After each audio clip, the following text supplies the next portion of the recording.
안녕하십니까. 맨눈으로 세상의 흐름을 읽어드리는 와이타임스 정세 분석의 주복일입니다. 블라디미르 푸틴 러시아 대통령이 내부 세력에 의해서 제거될 것이다. 이런 예측이 나왔습니다. 영국의 더 타임스는 현지 시간으로 26일 볼로디미르 젤렌스키 대통령이 우크라이나가 이번 전쟁에서 승리하면 러시아는 전망의 위기에 처하게 될 것이라 그러면서 푸틴은 결국 내부 세력에 의해서 제거될 것이다. 이렇게 예측했다고 보도를 했습니다.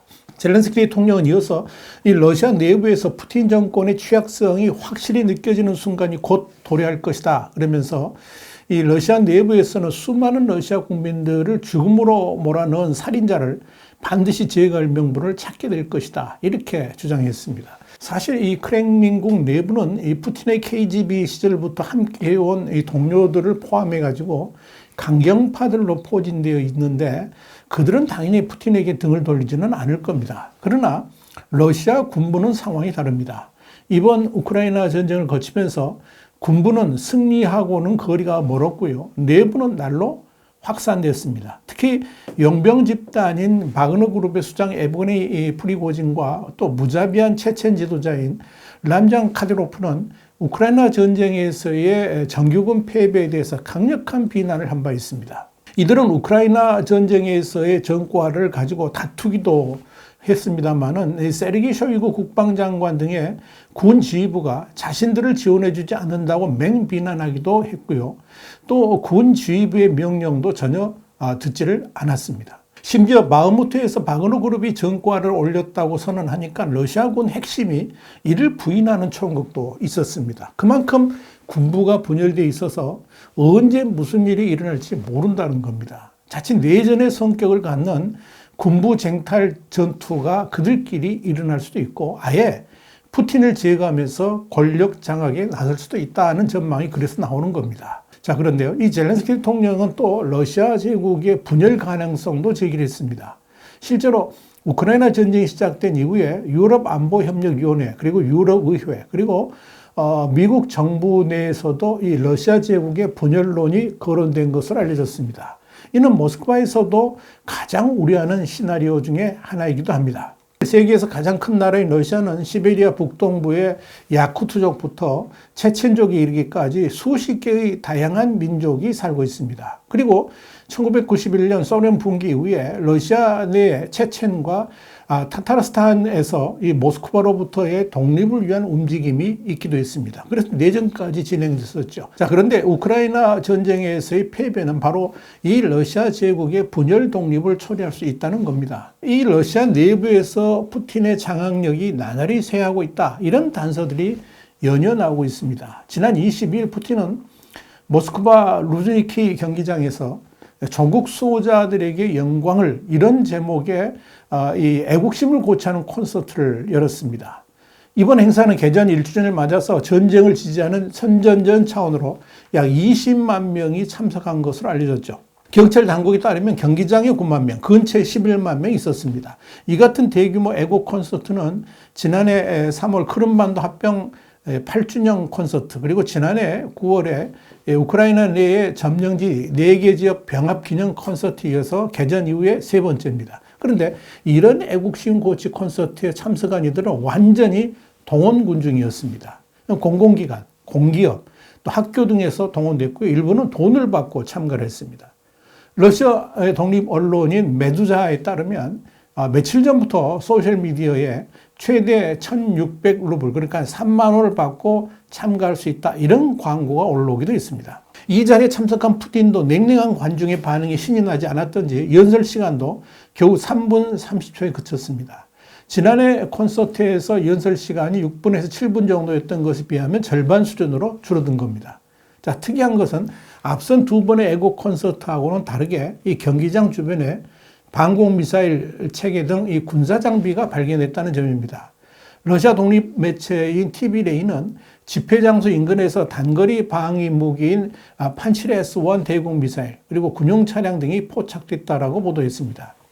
TV레인은 이 러시아 정부는 최근 우크라이나의 공격에 대비해서 푸틴 대통령 관저 인근 국방부 건물 등의 방공 시스템을 설치했다 그러면서 이제 모스크바에서 대규모 행사가 열리면 방공 시설을 설치하는 게 일반적인 관행이 됐다고 전했습니다. 그만큼 위기를 많이 느끼고 있다는 반증일 것입니다. 그렇다면 푸틴의 인기는 왜 예전만치 못할까요? 가장 큰 이유는 경제적인 문제입니다. 사실 이 러시아 내에서 전쟁 찬성 여론은 별로 없습니다.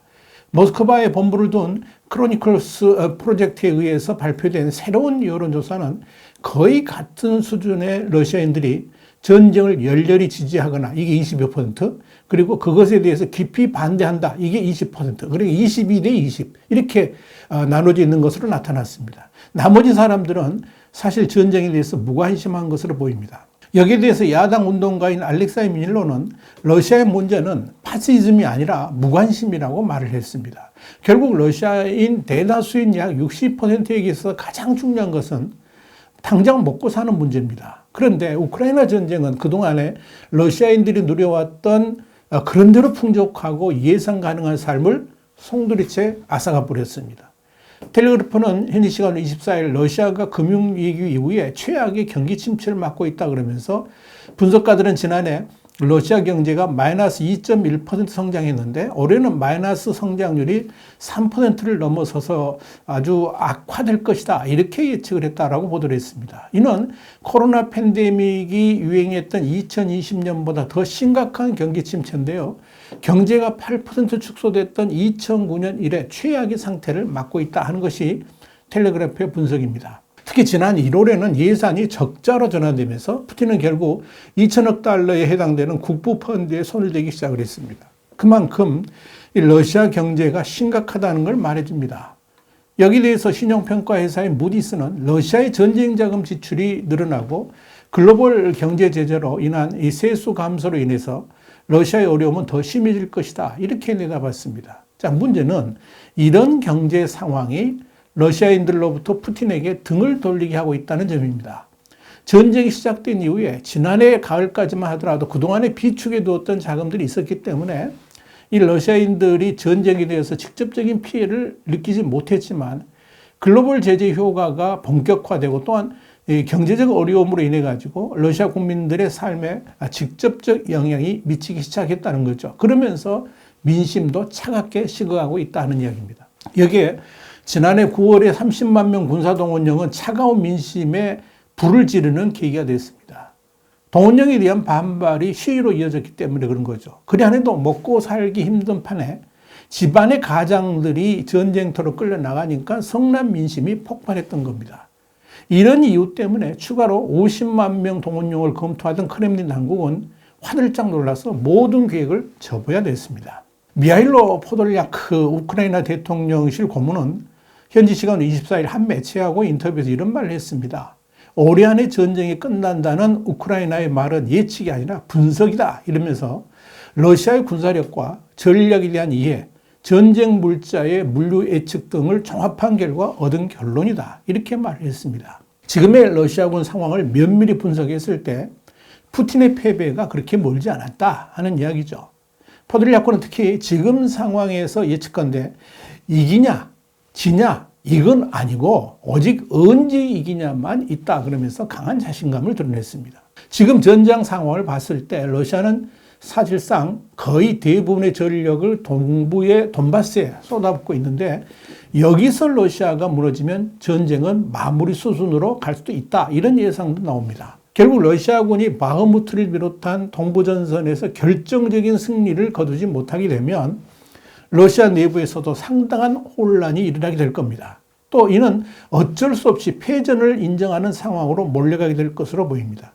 더더욱 이 푸틴이 직접 3월 말까지 바흐무트는 물론이고 돈바스 지역을 확고하게 점령하라 이런 명령을 내렸는데 이 지시대로 수행되지 않는다 그러면 당장 군부 내에서도 문제가 생기게 될 것이고요. 이는 크렘린 내부에서의 혼란으로 이어질 가능성이 충분히 있습니다. 그래서 이 러시아군 사령관 출신인 이바노비치 스트렐코프가 러시아군이 계속 우크라이나전을 진행할 경우에 국내에서 내전이 발생할 수도 있고 이 경우에 사상자 수백만 명이 발생할 수도 있다라고 경고한 겁니다.